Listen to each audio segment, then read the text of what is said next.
Vivo. Adri, si puedes hacer la presentación. O Meli.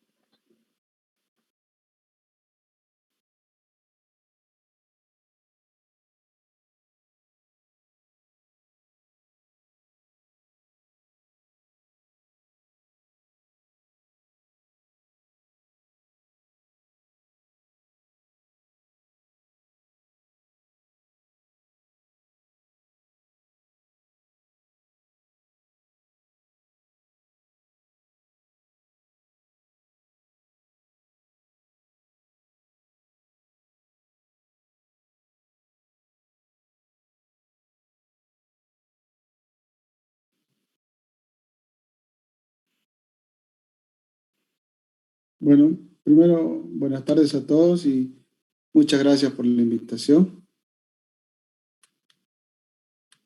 Hoy día les voy a presentar este tema que es muy interesante. Espero que sea del agrado de todos. Y cualquier pregunta, duda, sin miedo, me interrumpen para cualquier duda. Bueno, el trauma de tórax es toda lesión grave en el tórax, ¿ya? Ya sea por golpes directos o por heridas penetrantes. Miren, el trauma de tórax es la causa más frecuente que produce discapacidad y mortalidad significativa y es la principal causa de muerte después del trauma craneoencefálico. Entonces, fíjense la importancia del trauma de tórax, ¿no? Miren, el 25% es el causante del 25% de los traumas. Contribuye a una mortalidad, mira, está involucrado entre el 25 y el 50% de la mortalidad por trauma y la etiología más frecuente está en relación con los accidentes de tránsito. La mortalidad en sí por el trauma de tórax es del 10%, cuando está, a diferencia de otros, ¿no?, que son aislados, o cuando está asociado a un trauma craneoencefálico o a un trauma abdominal, mire, se duplica su porcentaje.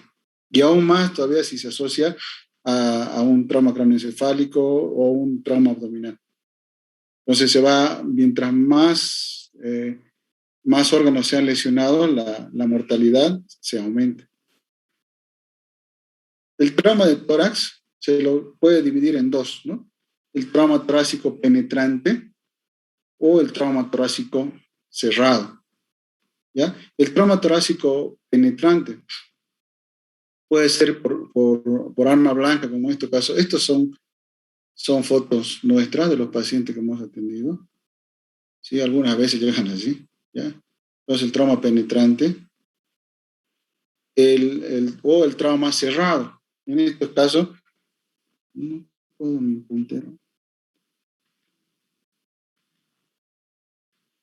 Ya en este caso es un accidente de tránsito en el cual se queda impresa, ¿no?, el cinturón de la movilidad. En este caso, igual una equimosis en la región anterior del tórax, igual que en este caso. Entonces puede ser cerrado o puede ser penetrante. ¿Cuáles son las causas de muerte en el trauma de tórax? Primero, la obstrucción de la vía aérea, ¿no?, el neumotórax a tensión, la hemorragia, el taponamiento cardíaco. Y cuando hablamos de cuando el trauma de tórax se asocia a otra patología, no debemos olvidarnos del traumatismo encefalocraneano. Hemos dicho que el trauma de tórax representa el 25% de las muertes por trauma, ¿no? Nuevamente un ejemplo, un trauma torácico penetrante y un trauma cerrado. Para poder hablar del trauma de tórax es importante un recuerdo anatómico rápido. Fíjense, el tórax, ¿sí?, está formado principalmente por los siguientes, por una parte ósea, ¿no? Está formado por el esternón, que está hacia adelante. En la parte anterior, lateral y posterior se encuentran los 12 pares de costillas. Y hacia atrás tenemos toda la columna torácica, ¿ya? Entonces, este es el esqueleto óseo del tórax. Cuando hablemos de cualquier trauma, vamos a hablar de que el golpe ha impactado sobre primero la parte ósea, ¿no? No olvidarnos que detrás de las costillas, o detrás de toda la caja torácica, se encuentra víscera. La víscera más importante a mencionarles son, o sea, mejor dicho, los que ocupan la mayor cantidad o el mayor espacio en el tórax son los pulmones a ambos lados. Y en la parte central tenemos el corazón, donde están los grandes vasos, la vía aérea, tenemos el esófago y otras estructuras que también son importantes. Entonces, cuando hablamos de tórax, no solamente hablamos de parte ósea, no solamente hablamos de vasos, también hablamos de vísceras. ¿Ya? Nuevamente recuerdo, mira aquí, la parte ósea, tenemos los pulmones y el mediastino con el corazón, los grandes vasos, la tráquea, el esófago más atrás. Otro detalle que es importante también que no tenemos que olvidar, ¿no? Es que en el tórax existe una área que pertenece a dos espacios, ¿no? Que se llama la región tóraco-abdominal. Es decir, en esta región vamos a encontrar nosotros vísceras que pertenecen tanto al tórax como al abdomen. Y esto es de los dos lados, ¿no? En el lado derecho tenemos el hígado, principalmente, y en el lado izquierdo tenemos el vaso, el estómago, el ángulo esplénico del colon, etc. Eso igual, ese es otro detalle que es sumamente importante. ¿Ya? Nuevamente un recuerdo, ¿no? De las costillas, no nos olvidemos, el esternón hacia adelante, la columna hacia atrás, el mediastino, donde está el corazón, fíjense los grandes vasos, la aorta, la vena cava, superior, inferior, las venas pulmonares, o sea, todos los vasos pulmonares, la tráquea, el esófago, ¿sí? Son estructuras que a veces no las tomamos en cuenta, pero sí tenemos que, cuando hablamos de tórax, tenemos que siempre no olvidarnos que existen también esos órganos. Miren, de acuerdo ya hablando de la epidemiología, el 50% del trauma de tórax se encuentran las lesiones en la pared del tórax. ¿Ya? Y de esto, los más frecuentes son las fracturas costales, el tórax inestable, la fractura de esternón. El otro 25% van a ser lesiones pulmonares, como ser la contusión pulmonar, el hemotórax, el neumotórax, la ruptura traqueobronquial. Luego tenemos el 20% está representado por lesiones cardiovasculares. Dentro de estas tenemos la contusión cardíaca, la ruptura de la aorta, la ruptura con taponamiento cardíaco y otras estructuras, nuevamente, ¿no? Para no olvidarnos que tenemos esófago, hay lesiones del diafragma, pero estas se presentan en menor porcentaje. La mayor parte se la lleva la pared del tórax, o sea, las costillas, el esternón y el pulmón y los grandes vasos, ¿no? Bueno, ¿qué tenemos que hacer nosotros cuando tenemos un trauma de tórax? Lo principal es reanimar al paciente y estabilizarlo, ¿no? ¿Cómo vamos a hacer eso? Tenemos que tener o mantener en el paciente una ventilación adecuada. Si el paciente está en shock, hay que manejar el shock. Si el paciente está con tórax inestable, hay que tratar de mejorar o estabilizar ese tórax lo más antes posible. Si tiene heridas abiertas, hay que cubrirlas. Si tiene un neumotórax a tensión, hay que convertir ese neumotórax a tensión en un neumotórax simple, ¿ya? Y si hay lesiones, digamos, de vasos que son importantes, entonces hay que restaurar el volumen sanguíneo. Si hablamos de un taponamiento para aliviar y tratar de llegar a un lugar de mayor complejidad, podemos hacer una pericardiocentesis, ¿no? Entonces, estas son las maniobras que nosotros tenemos que hacer en los pacientes que tienen trauma de tórax. Ahora, ¿cómo se presentan los pacientes con trauma de tórax? ¿Sí? Los pacientes van a venir con neumotórax, toda la sintomatología de neumotórax, van a venir con hemotórax, van a venir con un tórax inestable, es decir, que va a haber fracturas de costilla, fracturas de esternón, o va a venir con alteraciones cardiovasculares cuando hablamos de un taponamiento cardíaco. En este caso, el tratamiento es inmediato, no hay que esperar. Ahora, si el paciente viene con una contusión pulmonar, contusión miocárdica, una disrupción de la aorta o una lesión del diafragma o una lesión del árbol traqueobronquial o una lesión del esófago, entonces en este caso el tratamiento es inmediato. No quiere decir que hay que retrasarlo mucho, ¿no? Pero el tratamiento tiene que ser inmediato. O sea que no hay que descuidarse. Ahora, otra forma de presentarse el trauma de tórax también es con lesiones asociadas, ya lo hemos mencionado.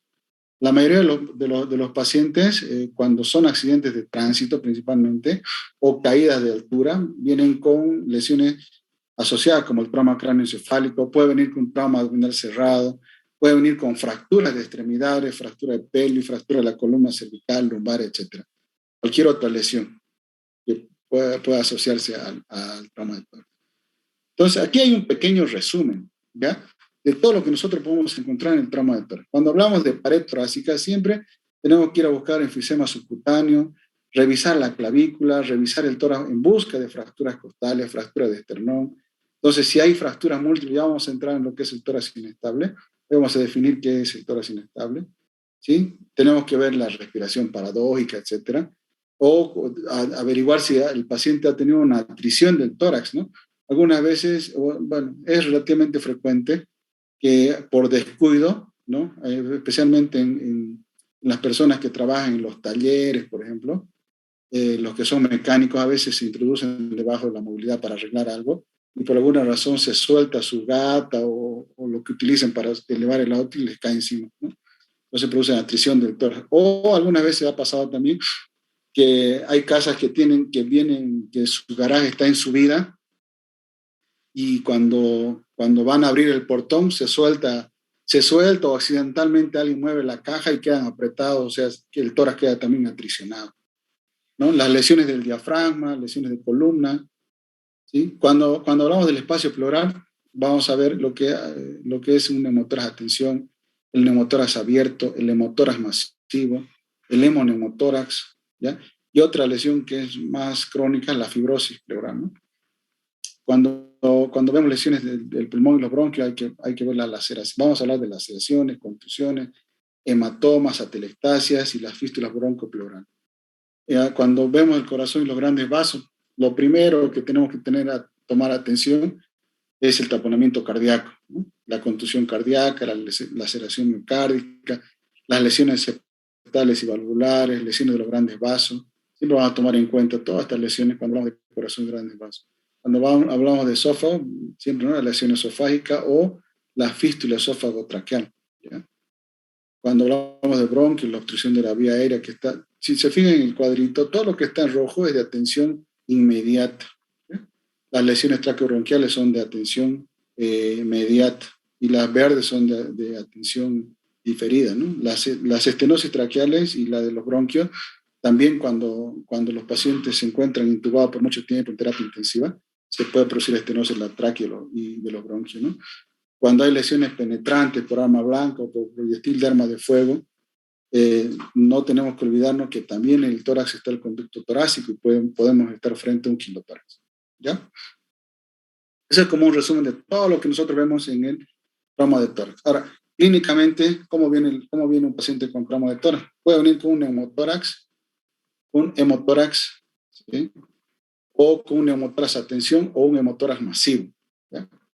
En un neumotórax simple, ¿qué es lo que vamos a encontrar? Una disminución de la expansibilidad del tórax, puede haber enfisema subcutáneo y obviamente va a estar timpánico, ¿no?, el lado afectado del pulmón.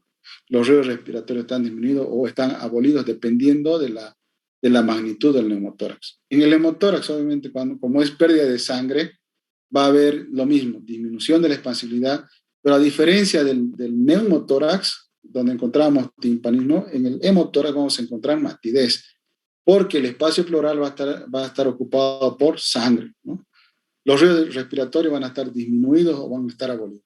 Entonces, si nos fijamos la diferencia entre el neumotórax y el hemotórax, la diferencia principal está en este caso, la percusión, porque vamos a percutir en el emitórax que esté afectado, matidez, y en el neumotórax vamos a auscultar, ¿no?, que los ruidos, vamos a percutir y va a haber un poco más de timpanismo. Esto uno lo adquiere un poco más con la experiencia, ¿no?, porque normalmente el tórax a la percusión, como es aire, es un poco timpánico, ¿no? Pero en el caso del neumotórax se acentúa esto, ¿ya? Pero la diferencia es en eso, ¿no?, que en el neumotórax va a haber matidez.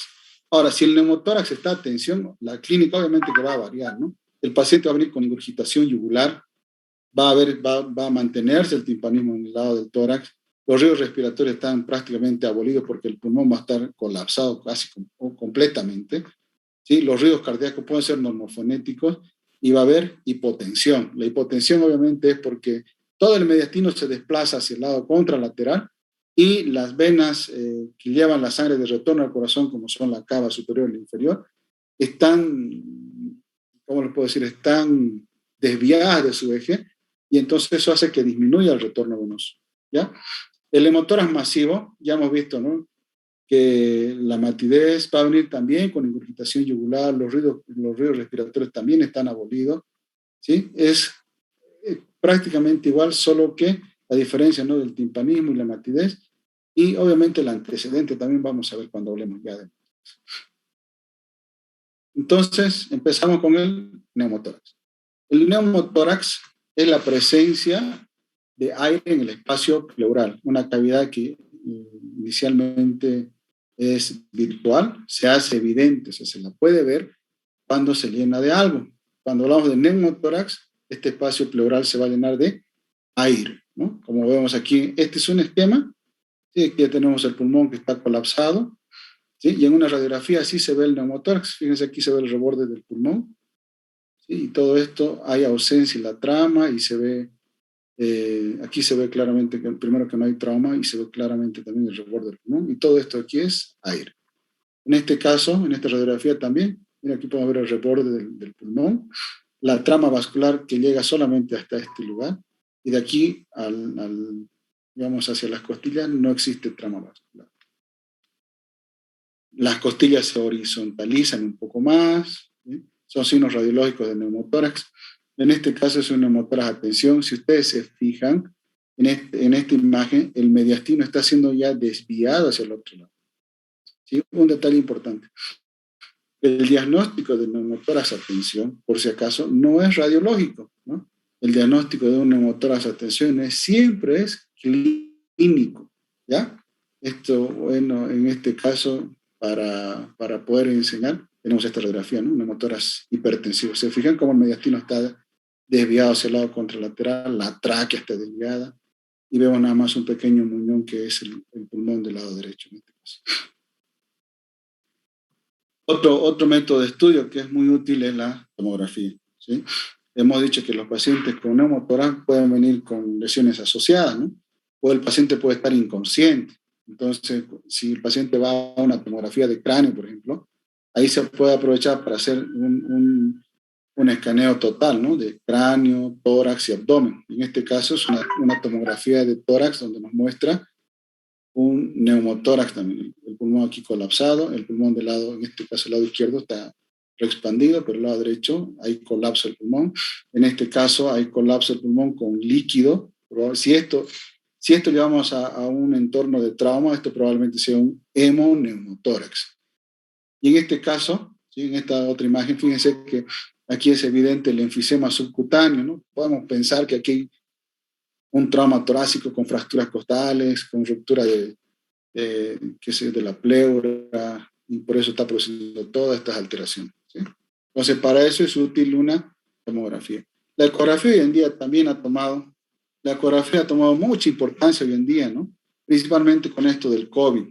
Y además se ha demostrado que la ecografía tiene el mismo valor que una radiografía para el diagnóstico de neumotórax, ¿ya?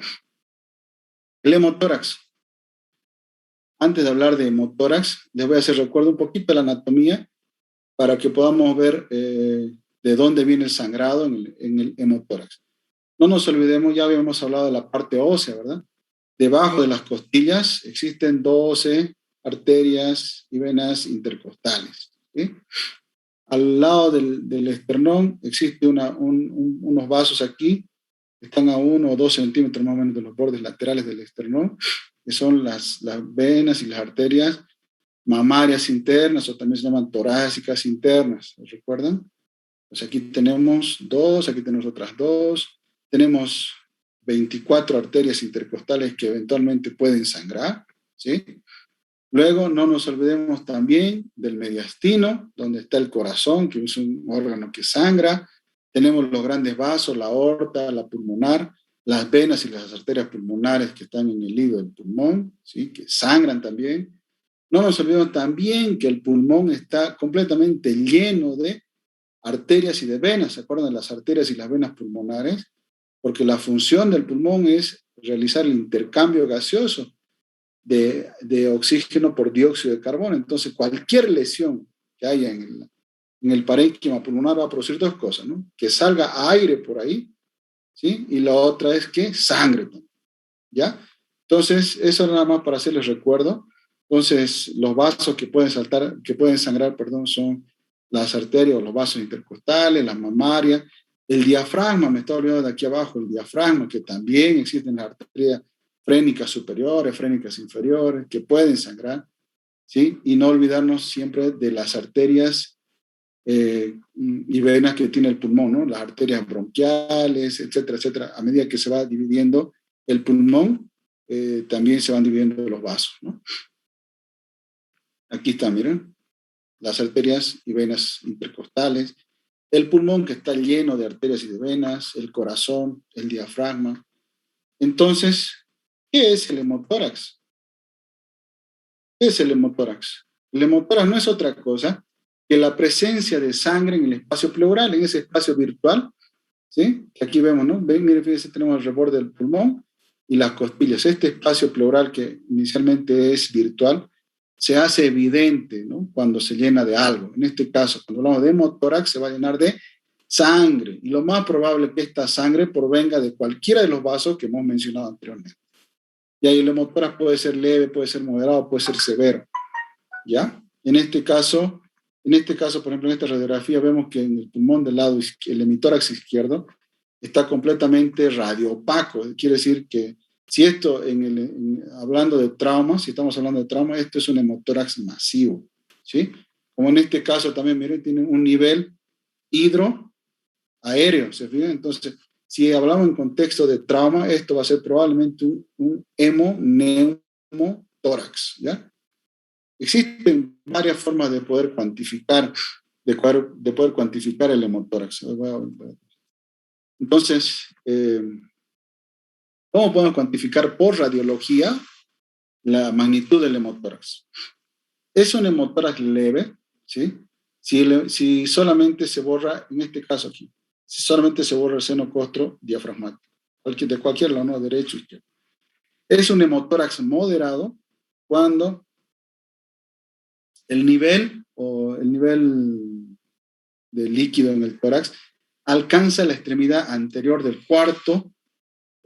la cuarta costilla. En este caso, vamos a ver, si esto fuera el primer espacio, la primera costilla, la segunda costilla, aquí la tercera costilla, y esta la cuarta costilla, si nosotros este nivel de aquí lo tuviéramos a este nivel, entonces hablamos de un hemotórax moderado. Y un hemotórax masivo severo es como esta radiografía, ¿no? Que ocupa todo el hemitórax del lado afectado. Entonces esa es la forma de cuantificar un hemotórax, ¿ya? Hablando ahora del taponamiento cardíaco. ¿Cuál es la clínica del taponamiento cardíaco? Es la famosa triada de Beck, ¿no? La ingurgitación yugular, los ruidos cardíacos hipofonéticos y la hipotensión. Y la causa es esta. El taponamiento cardíaco no es otra cosa que la acumulación de líquido en el espacio pericárdico. ¿Se acuerdan del pericardio? Un pericardio visceral, un pericardio parietal. Entonces, la acumulación de líquido en ese espacio va a producir un taponamiento cardíaco. Cuando hablamos de trauma, siempre vamos a hablar de sangre en este espacio, ¿sí? Y esto va a disminuir, obviamente que el corazón reciba menos cantidad de sangre, menos volemia, y todo va a repercutir sobre las venas, y es por eso que aparece la ingurgitación yugular, ¿no?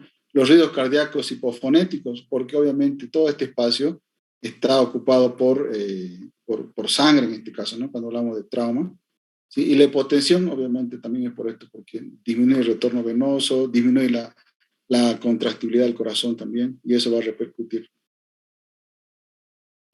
Aquí tengo un video, no me acuerdo bien cómo es este video. Voy a hacerlo correr, ojalá corra.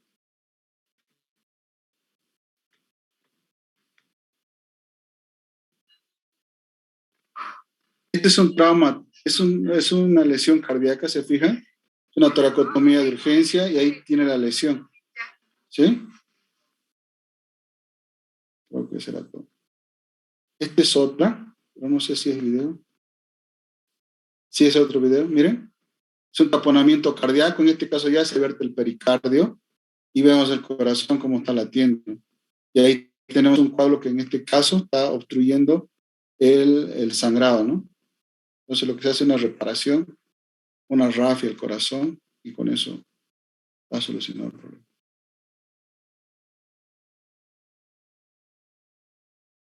Parece sencillo, ¿no? Pero en ese momento es un estrés total y hay que resolver las cosas rápido.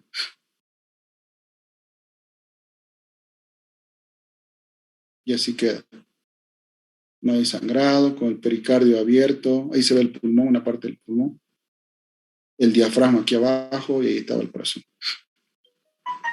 Bueno, hablemos ahora del tórax inestable, ¿ya? El tórax inestable se define como la pérdida de la estabilidad de la caja torácica, ¿no? De la caja torácica ósea, ¿no? Sería en todo caso. Entonces, no nos olvidemos, esternón hacia adelante, las costillas hacia los costados y hacia atrás la columna, ¿no? En el caso de la columna, aquí no cobra tanta importancia como son las costillas y el esternón, ¿no? Entonces se define el tórax inestable como la pérdida de la estabilidad del tórax cuando se presentan dos arcos costales consecutivos, pero con doble rasgo de fractura. Es decir, que tenga aquí y aquí una fractura. Quiere decir que una costilla va a tener tres segmentos, ¿no? Uno, dos y tres. Entonces, la fractura de dos arcos costales consecutivos con doble rasgo de fractura. A eso se define como tórax inestable, ¿ya? Pero hoy en día se ha añadido además que haya fracturas de un solo lado o de ambos lados donde existan arcos, o sea, múltiples costillas fracturadas consecutivas. Ahí ya no toma en cuenta que exista doble trazo de fractura. Eso también hoy en día se lo considera como un tórax inestable, ¿ya? Entonces, ¿cuáles son las consecuencias fisiológicas del tórax inestable? Va a haber trastorno de la ventilación, perfusión, porque si ha habido una fractura de costilla, quiere decir que ha habido un impacto sobre el tórax de alta velocidad, que no solamente ha fracturado las costillas, sino que fíjense, por debajo de las costillas está el parénquima pulmonar. Entonces el parénquima pulmonar también recibe el impacto y va a producirse edema, va a producir como una equimosis, para que puedan entender un poco, como una equimosis, y toda esa área que queda afectada o que queda con la contusión pulmonar va a dejar de funcionar porque va a estar ocupado por edema, sangre y demás. Entonces va a producir insuficiencia respiratoria dependiendo de la gravedad de la contusión, ¿no? No sé si me he dejado entender. Pero entonces, miren, el trabajo respiratorio va a aumentar 3 a 5 veces porque va a existir áreas que no ventilan bien, ¿sí? La resistencia de la vía aérea también, porque va a haber una área que está afectada, va a disminuir la compliance del pulmón, obviamente, porque esa parte del pulmón no está funcionando bien, no se está llenando adecuadamente con aire, ¿sí? Se altera la dinámica intrapleural, eso obviamente también se produce. Va a disminuir la capacidad residual funcional del pulmón porque la parte afectada no está funcionando adecuadamente. Va a producir la incapacidad de toser por esta misma razón, ¿no? Y va a haber acumulación de secreciones que posteriormente pueden llevar a producir neumonías, atelectasias, etc. Pues fíjense toda la cadena que produce, la cadena de alteraciones que produce un tórax inestable. Aquí les voy a mostrar imágenes de lo que son un tórax inestable. En este caso, si ustedes se fijan, hay una desorganización total de la estructura ósea del tórax. Miren, aquí tenemos unas costillas que están incluso deformando el tórax, ¿sí? A ver, vamos a mostrar otro. En este caso, miren, aquí está, este es el ángulo posterior, la extremidad posterior de las costillas, ¿sí? Y se encuentra completamente desplazado, ¿no? Miren, están completamente separadas, ¿sí? En este caso también, miren, hay deformación de la caja torácica. Y no solamente se puede fracturar las costillas, también se fractura el esternón, como en este caso, miren, ¿sí? O como en este caso que existen múltiples fracturas. No puedo. Miren, múltiples fracturas. Y si ustedes se fijan, en cada lugar donde hay fractura, existe esta imagen radio, radiolúcidas, ¿no? Esto es igual a contusión pulmonar. Fíjese aquí, contusión pulmonar. Toda esta área no está funcionando bien. En este caso también. Si ustedes comparan esta radiografía y comparan el emitor del lado izquierdo con el del lado derecho, van a ver el lado derecho que está normal, fíjense el lado izquierdo. Existe una disminución del diámetro, ¿no? de la emitora que está afectado. En este caso, por ejemplo, mira, aquí hay múltiples fracturas costales, aunque no se evidencia doble trazo de fractura, pero este tiene un neumotórax hipertensivo. Mira dónde le llega el diafragma, está aquí abajo, pero tiene múltiples fracturas. ¿Ya? Estas son magnetomografía construcción en 3D. Esto también se considera un tórax inestable. ¿Sí?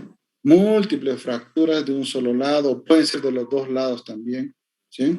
Entonces no se olviden, esto va a producir contusión pulmonar, insuficiencia respiratoria, hipoxia, hipercapnia, alteraciones de la ventilación y toda la cadena de efectos que trae la hipoxia y la hipercapnia, ¿no? En este caso es un ejemplo típico de tórax inestable. Aquí hay una fractura, aquí hay otra, aquí hay otra, aquí hay otra. En una sola costilla, 3 segmentos, 3 fragmentos, ¿no? A veces pueden ser más, como en este caso puede ser 4. A veces hay pérdida de fragmentos óseos incluso. Eso va a depender mucho de la gravedad del trauma. ¿Cuál es el tratamiento? La estabilización del tórax, ¿no? Hoy en día existe la tecnología ha avanzado bastante y existen dispositivos o material con el cual se puede hacer la osteosíntesis, ¿no? La alineación de las costillas, que son estas grapas, ¿sí? Que son grapas de titanio, que son como unas pequeñas abrazaderas que te permiten poder hacer una buena osteosíntesis, ¿no? Con eso va a disminuir el tiempo de reparación de las costillas y el paciente vuelve rápidamente a sus labores. ¿Ya? Eso es lo que hoy en día se está haciendo. Antes se hacía un cerclaje, era nada más unir las costillas con alambre. Miren, como en este caso, aquí hay un fragmento que está prácticamente suelto, ¿no? Y estas son las fracturas de las costillas. Y estas son las grapas que existen hoy en día en el comercio para poder operar el tórax. ¿Ya? En este caso son 1, 2, 3, 4 costillas que se han estabilizado. La contusión pulmonar, bueno, ya hemos hablado de un poco de lo que es la contusión pulmonar. Esta va a producir atelectasia, shunt de derecha a izquierda, esto por la hemorragia, ¿no? Que se produce en el parénquima, disminución de la compliance pulmonar, aumento de la resistencia de la vía aérea, disminución de la función pulmonar y va a haber un aumento, sí, de la mecánica ventilatoria. Ya, bueno, esto ya lo hemos mencionado, lo vamos a pasar. Esta es la contusión, ¿no? Contusión pulmonar siempre se asocia a fracturas. Miren, en este caso no hay una estructura reconocible, ¿no? En el tórax, existe enfisema subcutáneo. Fíjense, si comparamos los dos emitores en esta radiografía, vamos a ver que del lado derecho hay mucho mayor compromiso, está deforme el tórax, ¿digan? Miren, aquí podemos ver así bien, se ve bien delimitado este espacio. En cambio, aquí no, ¿miren? Está deforme, completamente deforme. Esto es una imagen de contusión pulmonar. Estos son áreas del pulmón que no están funcionando bien. ¿Ya? Algunas consideraciones en relación que se me había pasado, esto también lo voy a pasar, que se me había pasado y era, a ver, vamos a volver a la radiografía de la trauma torácica. En relación a las fracturas de las costillas, ¿ya? Si nosotros tenemos fracturas de las costillas superiores, de la primera a la cuarta, en este caso es posible manejar a estos pacientes sin cirugía si las costillas no estarían muy desplazadas. Ya en este caso, por ejemplo, si aquí las primeras costillas se fracturan, entonces, y peor si las fracturas son posteriores, entonces se puede manejar en forma conservadora. No así las costillas que están de la 5 a la octava, esas sí o sí hay que operarla, porque tienen mucha repercusión en lo que es el funcionamiento del pulmón, ¿ya? A diferencia de las costillas inferiores también, que donde ya no existe mucho parénquima pulmonar y entonces la afección respiratoria va a ser mínima. Pero hay que prestar atención. Si las costillas fracturadas son las superiores, ese es un índice de gravedad del trauma, ¿sí? Índice de gravedad del trauma. ¿Qué quiere decir? Que la transferencia de energía ha sido importante, ¿ya? Y además nos puede permitir sospechar de una lesión de la arteria subclavia, ¿listo? En cambio, las fracturas de la novena a la duodécima, ¿sí? Dependiendo de qué lado, si es derecho, miren, como en la radiografía, ¿no? Tenemos que sospechar de lesión hepática. Y por debajo del hígado está el riñón en el lado derecho. Entonces, lesión hepática y renal del lado derecho. Si estamos en el lado izquierdo, lesión esplénica y también lesión renal. Entonces tenemos que ir a ver si el paciente tiene un trauma severo, está inconsciente, además casi siempre se le coloca sonda Foley, hay que ver cómo está la orina, ¿no? Si hay hematuria, no hay hematuria. Si sospechamos de trauma hepático, ver cómo, si hay trauma hepático, obviamente hay pérdida de sangre también. Y hay que ir a buscar, ¿no? En la tomografía o controlando los signos vitales y demás. Siempre hay que sospechar. Si nosotros no sospechamos, no vamos a hacer diagnóstico de nada, ¿ya? Pues vamos a seguir avanzando ahora. Ya la vimos. Perdón por el ruido. Ya aquí al lado están trabajando y justo ahora han utilizado su cosa. Mil disculpas. Bueno, ¿qué hacemos? En el trauma de tórax, ¿ya? El 80-85% del trauma se resuelve nada más con un drenaje pleural, es decir, una pleurostomía, ¿ya? La toracotomía, que es otro procedimiento o parte del tratamiento del trauma torácico, nada más ocupa entre el 10 al 20%, ¿ya? Luego, ¿qué otro tipo de tratamiento en el trauma torácico? La osteosíntesis costal, es decir, de las costillas, y también del esternón, ¿no? Luego teníamos la fijación con ventilación mecánica, que hoy en día ya casi no se utiliza después de que aparecieron todos estos materiales para la osteosíntesis de las costillas. ¿Ya? Hoy en día todavía hay profesionales que discuten la utilidad de la osteosíntesis costal, ¿no? Pero ya está demostrado que la osteosíntesis costal en trauma torácico o en tórax inestable ha tenido mucho beneficio, ¿no? Antes, el paciente tenía que ingresar a terapia intensiva, mantenerlo en ventilación mecánica, el paciente estaba más de una semana y salía de ahí con todas las complicaciones que están asociadas al ventilador, ¿no? Neumonía, telectasia, etcétera, etcétera. Entonces, hoy en día, con lo que se realiza la osteosíntesis costal, las fracturas costales, todo esto ha disminuido. La estancia hospitalaria ha disminuido. El regreso a sus actividades cotidianas o a las labores también se ha acortado. El dolor después del trauma también son ventajas que le ganan a los criterios anteriores, ¿no? Del manejo del tórax inestable. Luego, como parte del tratamiento también del trauma torácico, tenemos la videotracoscopía, que hoy en día, así como la laparoscopía, tiene ya su lugar en lo que es el tórax, ¿ya? Nos permite un acceso mínimo y una buena visualización y además tratamiento de lesiones tanto diafragmáticas, pulmonares, incluso en algunos lugares cardíacas, ¿no? Es un poco más difícil, o sea, en centros donde manejan mucho volumen, están haciendo, ¿no? En otro lugar incluso el robot utilizan para hacer algunas cosas en el corazón, pero eso nosotros no lo tenemos, ¿ya? Entonces habíamos dicho que el tratamiento del trauma de tórax, una gran parte, un gran porcentaje pasa por una pleurostomía. Y la pleurostomía es la colocación de un drenaje en el espacio pleural, conectado a un sello de agua, ¿ya? Esa es la pleurostomía. ¿Cuál es el objetivo? Obviamente mejorar la ventilación, ¿no? Si yo tengo un paciente con neumotórax, coloco una pleurostomía, se va a vaciar el aire que estaba ahí produciendo el neumotórax y va a permitir que el pulmón se pueda reexpandir y con eso va a revertirse todos los daños con relación al neumotórax, ¿no?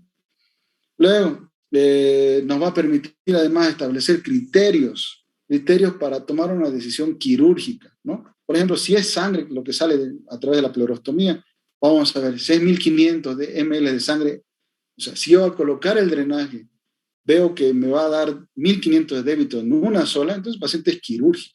Ese paciente necesita una toracotomía de urgencia, ¿ya? O en otro caso, si tengo un neumotórax,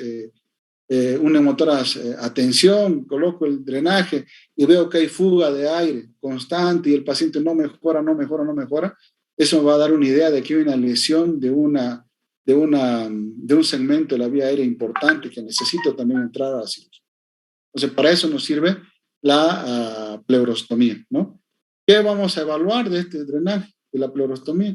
El burbujeo, si está oscilando o no está oscilando la columna de agua, y obviamente, ¿no?, ver el débito que viene por el drenaje, ¿sí? En este caso, miren, por ejemplo, en este caso, en esta imagen, si ustedes se fijan, nada más tenemos una porción dentro de la cavidad pleural, ¿sí? Y el resto está por fuera. Entonces, en este caso va a perpetuarse, puede que uno o dos orificios estén fuera, o sea, con la cavidad, fuera de la cavidad pleural, están en comunicación con el exterior. Entonces, eso va a hacer, no va a hacer que se reexpanda este pulmón. Uno, porque no se olviden que la cavidad pleural tiene una presión negativa, entonces va a aspirar de la atmósfera hacia el pulmón, ¿ya? Entonces, eso es lo que tenemos que fijar, que no haya burbujeo, que la columna de agua esté oscilando, y otra cosa que tenemos que prestarle atención es al débito del drenaje, ¿sí? ¿Es sangre? ¿Cuánto de sangre sale? O si es aire, ¿cómo está saliendo? Hay un burbujeo constante, es importante, el paciente no mejora, etcétera, ¿ya? Ahora, lo siguiente, en el trauma de tórax habíamos dicho primero va la pleurostomía y luego va la toracotomía, ya hemos indicado que la toracotomía está indicada entre el 10, máximo 20% en los pacientes con trauma de tórax, ¿no? Entonces, la toracotomía, vamos a hacer una toracotomía de urgencia en todo paciente que hay una pérdida de sangre mayor a 1.000 ml al introducir el drenaje, o una pérdida continua de sangre de 200 ml por hora, ¿sí? En unas 2, máximo 4 horas. ¿Qué quiere decir esto? Si yo coloco un drenaje, ¿ya? Puede ser que inicialmente salga 500 ml, por decir, un ejemplo, ¿no?, de sangre, ¿sí? Yo no puedo dejar a ese paciente así. Tengo que controlarlo cada hora, ¿sí? Si digamos, el paciente ingresa a las 6 y salió 500, a las 7 ya tengo 700, a las 8 ya tengo 900, a las 9 tengo 1.100, ese paciente ya va a tener una indicación de toracotomía. ¿Qué quiere decir esto? Que sea 200 ml por hora. Quiere decir que hay un sangrado importante, ¿ya? Y ese paciente va a necesitar una toracotomía. La otra, una contusión con deterioro masivo de la ventilación. Otra indicación de toracotomía. Lesión del árbol tráqueo-bronquial. Ya les había mencionado también, ¿no? O una lesión cardíaca, una lesión de los grandes vasos. En esos casos sí se hace toracotomía. Aquí tengo otro video, a ver, ojalá corra. Ahí tengo otro. Miren otra lesión, en este caso una lesión cardíaca, ¿no? Ahí ven la lesión, ¿sí? Una toracotomía anterolateral izquierda. En este caso, perdón, esta es una lesión tóraco-abdominal, si se fijan, lado izquierdo, y está el diafragma, ahí está apareciendo el dedo, ¿sí? Pero ha producido una lesión cardíaca. Miren, este paciente ingresaba por una laparotomía, ¿sí? Y ahí vemos la lesión del diafragma, y siguiendo el trayecto de la lesión, vimos también que había una lesión del corazón, ¿no? Entonces, una lesión tóraco-abdominal. ¿Se acuerdan que les he dicho? Que en este espacio la región toracoabdominal es muy importante. Si uno no le presta atención, se nos puede pasar este tipo de lesiones, ¿ya? O también quedar una lesión así pequeña del diafragma que no produce ninguna alteración en el paciente, ¿sí? Que pueden producir hemotoras mínimo, y a veces no le prestamos la importancia y ese paciente luego vuelve con el tiempo, 1, 2, 3, 4 años, uno no sabe el tiempo, ¿no? Van a volver con hernias diafragmáticas, ¿ya? Secundarias a esta lesión del diafragma. Y a veces se hace mucho más complicado porque la hernia puede contener estómago que se puede necrosar, o colon que se puede necrosar y perforar, y producir una cosa mayor como un empiema, etc. ¿Ya? Luego hemos visto el lugar de la videotracoscopía, ¿no? El BATS, en pacientes con trauma. ¿Cuáles son las ventajas? Nos permite un acceso, mínimo acceso, o un acceso por mini invasivo, mejor dicho, hacia el espacio pleural. Nos permite visualizar todo el espacio pleural, lado derecho, lado izquierdo, y además el mediastino, ¿no? Entonces, ¿cuáles son las indicaciones? En los que haya lesión mínima con pérdida de sangre, pero la condición es que los pacientes estén estables. Otra indicación, el hemotórax retenido o el hemotórax coagulado, también tiene indicación de videotracoscopía. El empiema hoy en día también se puede hacer, aunque esto no tiene nada que ver en este caso por el trauma, aunque algunas veces sí, un hemotórax retenido se puede sobreinfectar y producir un empiema. Cuando hay fuga de aire persistente o idealmente, ¿no? Cuando hay una ruptura del diafragma, la videotracoscopía es muy útil, porque te permite hacer el diagnóstico y a la vez te permite reparar la lesión. Para terminar, mira, el trauma de tórax es un trauma de alta complejidad, donde nosotros tenemos que tomar en cuenta todo esto, como estoy hablando, la anatomía, los vasos, las costillas, el esternón, ¿sí? Además, las consecuencias fisiopatológicas, ¿no? La hipoxia, la hipercapnia, la alteración de la ventilación y la perfusión, la inestabilidad del tórax, lesiones asociadas, ¿sí? Entonces, es un trauma de alta complejidad. El manejo, obviamente, es crucial, ¿no? Hemos visto su importancia en la mortalidad por trauma, más aún si está asociado a otras lesiones. La necesidad de un soporte ventilatorio precoz en caso de los traumas torácicos inestables, en trauma cráneoencefálico asociado a trauma de tórax, en trauma tóraco-abdominal, etc. ¿Ya? Y no olvidarnos que si tenemos un paciente con lesiones torácicas complejas, el manejo tiene que ser multidisciplinario, ¿ya? Tiene que estar el cirujano de tórax, terapia, cirujano general, los traumatólogos, etc. Eso es todo. Muchas gracias. Si alguien tiene alguna pregunta.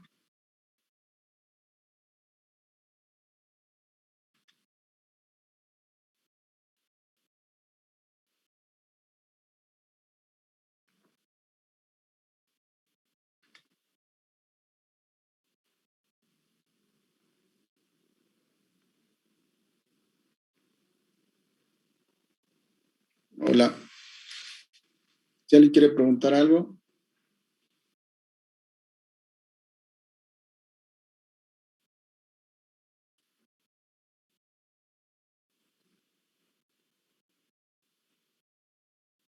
Creo que no hay preguntas, Doc.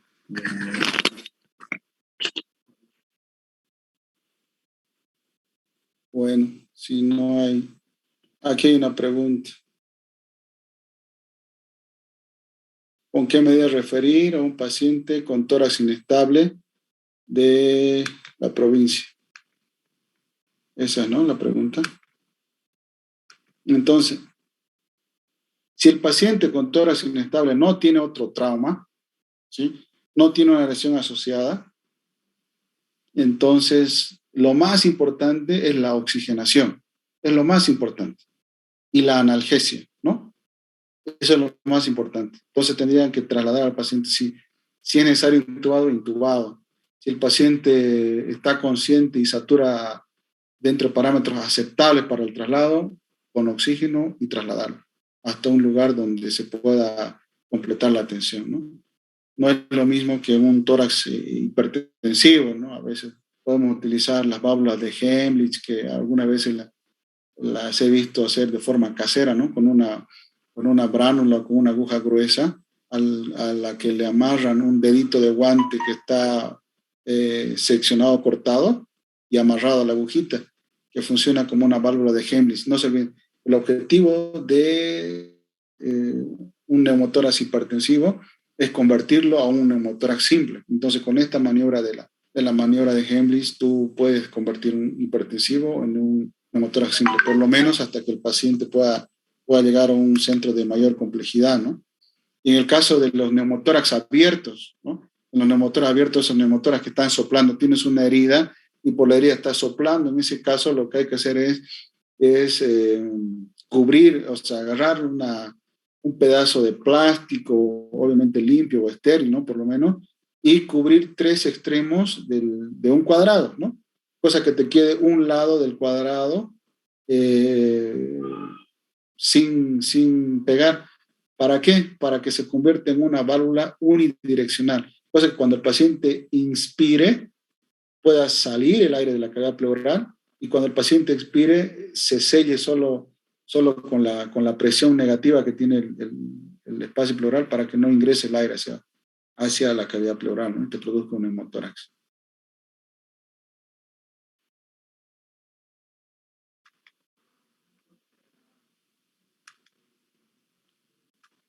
¿Alguna otra pregunta?